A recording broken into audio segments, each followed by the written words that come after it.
You know the dream of AI, right? This amazing future where technology just takes care of all the boring stuff for us. It frees us up, unleashes our potential, and kicks off a whole new era for humanity. It's a great story, and it sounds a lot like this. Yeah, that's the utopia. AI handles the grunt work, and we get to focus on art, connection, the good stuff. But here's the twist. Our guide today, the very computer scientist who painted that beautiful picture, is now the one telling us we need a major reality check. So let's talk about Ricardo Bezayates. He's a huge name in responsible AI research. And he's got a pretty stark warning. He thinks the current AI hype is selling us a future that's not just unproven, but potentially really, really dangerous. Snake oil. Wow, that's a strong phrase. So let's really dig into this. We're going to explore this more critical take on AI, one that pushes back against some of our biggest assumptions. And we'll start with the number one promise we always hear about, the economy. I mean, you've heard it a million times. AI is this incredible productivity machine. It's going to empower everyone, from small businesses to you and me, making us all more efficient. But the real question is, who is all this efficiency actually for? Who's cashing in? And this is where it gets tricky, because it's a tale of two different scales. On a personal level, yeah, you might use an AI tool and save yourself 5 hours a week. That feels like a huge win. But if you zoom out to the big global picture, the critical view argues that this technology is like a giant funnel, sucking wealth straight to the top at a crazy speed. It makes a tiny handful of people richer than ever, while the gap between them and everyone else gets wider and wider. So that's the economic cost.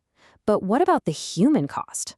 Let's switch gears and talk about probably the most classic example of AI ethics out there, self-driving cars.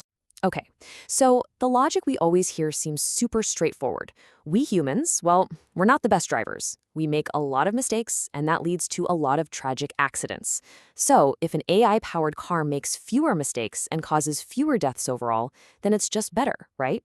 Even if it's not perfect. It feels like a no-brainer, a simple math problem where fewer deaths is always the right answer. But that simple math is hiding a much deeper, much more uncomfortable question. And this right here is the heart of the problem. AI doesn't make mistakes like we do. It makes these weird alien errors that a human just wouldn't. Remember the first fatal Tesla crash? The car literally couldn't tell the difference between a white truck and a bright sky. Or the autonomous Uber that killed a woman walking her bike at night. So yeah, these systems might save some people, but what if they do it by sacrificing a whole different group of people who were perfectly safe before? This kind of moral calculation isn't new. We've been wrestling with the cost of mistakes for centuries, especially in our justice systems. We basically decided that it's better to let guilty people go free than to jail a single innocent person. Voltaire thought maybe a 1-to-1 ratio was fair. The famous jurist Blackstone argued it should be 10-to-1. Benjamin Franklin, he pushed it all the way to 100-to-1. So what's our number for AI? What's the ratio we're willing to live with? Okay, to understand why AI makes these bizarre mistakes, we have to look under the hood. Is it actually intelligent? Is it thinking? Or is it just the world's most sophisticated parrot, perfectly mimicking what it's seen? You hear that word hallucination all the time, and honestly, it's brilliant marketing. It makes it sound like a funny little quirk, a bug in the system. But here's the reality. It's not a bug. It's a feature. The system's entire job is to predict the next most likely word. It's always just guessing. It's always hallucinating. It has absolutely zero concept of what's true and what's made up. And this analogy just nails it.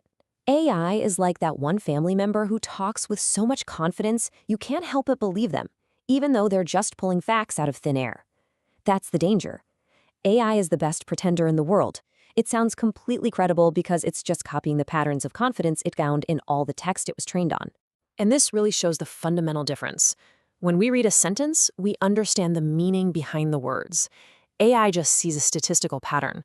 When we tell a lie, we know we're lying. AI has no idea. But maybe the biggest difference of all is common sense. We have it because we've lived in the real world, with bodies, with senses. AI has none of that. It's never stubbed a toe or felt the sun on its face. So, if the big threat isn't some self-aware superintelligence from the movies coming to destroy us, what are the real-world dangers we should actually be focusing on today? This quote from Jaron Lanier, a pioneer in virtual reality, just hits the nail on the head. The immediate threat isn't some big sci-fi explosion. It's way more subtle. It's a series of slow-burning crises that are already messing with our minds, our skills, and our societies. And these risks are very real. We're looking at a potential mental health crisis as people form emotional dependencies on chatbots. Our democracies are being torn apart by AI-powered disinformation. We're outsourcing our own brains, letting skills like navigation just fade away. We're creating a massive new divide between the AI haves and have-nots. And maybe the scariest of all, we risk letting AI average out all of humanity's beautiful, diverse cultures into one bland, dominant viewpoint. This isn't science fiction. This is happening right now. So, what do we do? How on earth are we supposed to deal with a technology this powerful? Well, it turns out we've been here before, and history has a pretty stark lesson for us.